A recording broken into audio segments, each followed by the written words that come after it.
Hai,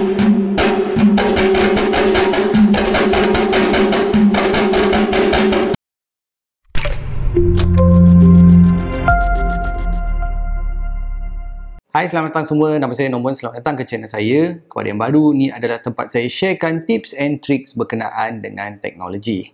Okay guys, kalau you all dengar tadi introduction kita pada hari ni kan. Alright. So berkenaan dengan update berkenaan dengan majlis sosial lah. Majlis sosial, okay, mengikut Majlis Keselamatan Negara, okay, mulai 1 Julai. Mulai 1 Julai you guys dah boleh menganjurkan majlis sosial. So majlis sosial ni melibatkan kenduri, majlis perkahwinan, pertunangan, majlis akikah, doa selamat, okay, ulang tahun, hari jadi, reunion dan lain-lain lah. So you can do a lot of majlis sosial ni.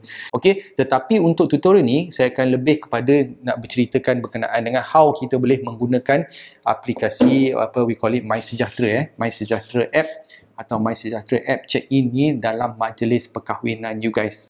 Saya akan updatekan even some of the latest features dan beberapa tips. Okay, so you all tengok video ni saya daripada start sampai habis. Okay, towards the penghujung ni saya akan sharekan beberapa tips tambahan you all boleh gunakan mengikut update yang terkini MySejahtera app. Okay guys, so berkenaan dengan MySejahtera ni, terlebih dahulu kalau kita lihat balik berkenaan dengan from MKN okay, so diletakkan dalam situ atau one of the proses adalah pendaftaran tetamu. Okay, so dalam tu dia dah tulis kat situ dah, semua penganjur majlis mesti mendaftarkan tetamu untuk simpanan dan rekod. Okay, sekiranya berlaku kes jangkitan, alright, digalakkan menggunakan imbasan QR code, okay, your QR code, okay, melalui aplikasi MySejahtera atau aplikasi yang bersesuaian. Okay, so I dah rasa dah, imagine mulai 1 Julai ni dia punya norma baru dia kan. Kalau kita lihat balik kan, norma baru dia bukan dia pegang bunga pahau. I tengah terfikir, bukan dia pegang bunga pahau macam tu, tapi dia pegang ni. Cuba bayangkan dia pegang ni. You punya you punya tetamu jemputan semua kena scan dengan you punya temperature lah, kena buat lah dia punya QR code I cannot imagine lah kan. So don't worry, saya akan sharekan you guys cara-cara yang saya rasa agak senang untuk you all nak buat, untuk you all nak implement untuk your majlis perkahwinan. So boleh ke tak, itu adalah antara soalan lazim yang pernah orang tanya saya adalah, boleh tak saya registerkan untuk majlis perkahwinan saya? Ya, boleh. Sangat digalakkan actually, pada pandangan saya sangat digalakkan. So what you need to do adalah register dulu your aplikasi MySejahtera check-in di melalui proses you call it macam kita nak register kita punya premise. Saya dah pernah buat video tu, nanti saya akan sharekan link di atas.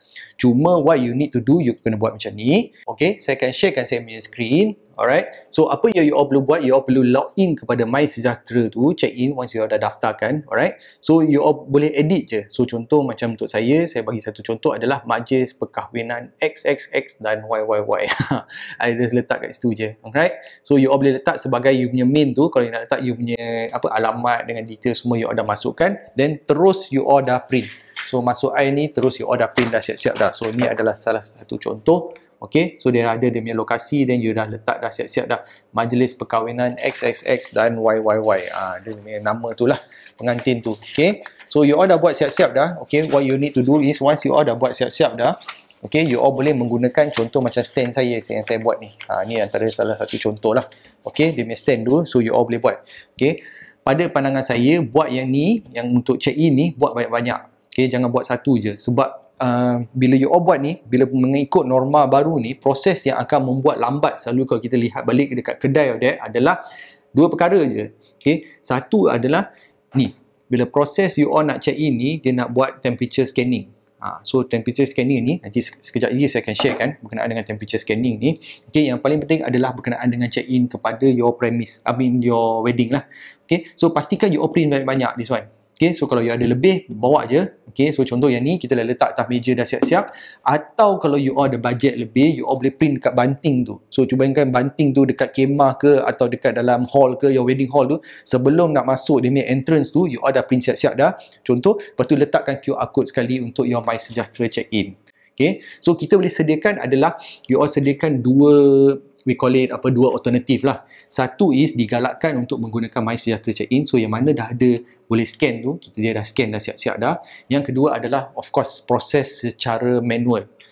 Proses secara manual ni maksudnya dia kena tulis buku, you ada sediakan buku tu dengan pen, adalah dia kena letak nama, dia punya nombor telefon dan tarikh atau dia punya masa. You dah letak siap-siap dah tarikh atau masa. Okay, so once dah selesai dah dia berkenaan dengan scan ni, alright, yang kedua adalah berkenaan dengan temperature. Alright, so temperature scanning ni you all dah sediakan, you all perlu sediakan contoh ni adalah salah satu contoh adalah you all menggunakan you punya thermometer tu. Okay, saya tahu thermometer ni kalau dia punya scanning thermometer ni agak mahal. So kalau boleh mungkin you all boleh pinjam ke daripada kawan-kawan ke yang lain yang ada thermometer. So at least bila penyambut tetamu tu dia ada lebih daripada satu lah. Sebab yang ni dia punya reader dia agak lambat bila dia nak scan. So by the time dia nak on, dia nak tekan, dia nak scan tu dia buat lambat. So sebenarnya proses ni kalau boleh you all sebagai penganjur ni atau sebagai wedding planner atau you all sebagai you all menganjurkan diri sendiri, this wedding ni kita nak menyenangkan pelawat tu datang ke your majlis, bukan menyusahkan diorang. So kalau boleh you all dah sediakan dia punya proses dia untuk bagi it more smooth, you all dah buat dah lagi elok. Okay, so yang pertama adalah we call it sebagai kit. Untuk saya adalah dia punya frontliners tu. Frontliners yang akan membantu you untuk majlis perkahwinan tu adalah make sure pastikan diorang ada pelitup muka atau you call it face mask. So at least bila dia sampai tu, sebab diorang ni sebenarnya yang akan we call it yang akan bertemu dengan ramai pelanggan tetamu. So ramai tetamu jemputan tu diorang kena scan. So make sure kalau boleh you all tolonglah sediakan untuk diorang mask. Alright, sediakan mask untuk diorang, then after you all ada this process untuk check in dan juga you all ada temperature scanner. So dah ada dah. So everything dah settle. Dan yang last sekali adalah penggunaan we call it macam sanitizer. Alright, so dia dah scan this one, kita ada scan this one, lepas tu kita ada sanitizer. So berkenaan dengan pertanyaan soalan lazim, berkenaan once you dah ada dah all these things, okay, berkenaan dengan this temperature scanning, okay, dalam SOP berkenaan dengan, saya akan check balik, okay, dalam SOP majlis untuk majlis sosial adalah, okay, kaunter saringan kesihatan, okay, hendak diwujudkan di pintu masuk. So the entrance tu dah ada dan tetamu dengan suhu badan melebihi 37.5 okay, Celsius atau bergejala tidak dibenarkan masuk. That means more than 37.5 bila you all scan tu dinasihatkan untuk tidak boleh masuk ke majlis berkenaan. Okay, so make sure masa penyambut tetamu tu, make sure bila dia check tu, dia check the temperature tu, dia check 2 atau 3 kali. Jangan first time dia check 38 juga. Oh, cik, tak boleh masuk dah, cik. Minta. Tapi cara pendekatan tu kita kena beritahu lah. Cik, sorry, saya akan check lagi sekali. Kalau 2 ke 3 kali saya dah check dah melebihi 37.5, you can tell them mengikut SOP MKN, cik tak boleh masuk atau hadir untuk menjaga keselamatan encik dan juga para hadirin yang lain. I rasa dia punya proses tu lah. Of course, ada juga akan kecil hati, kemungkinan besar akan kecil hati, tetapi it's just kita nak inform diorang lah. Okay, mengikut your budi bicara.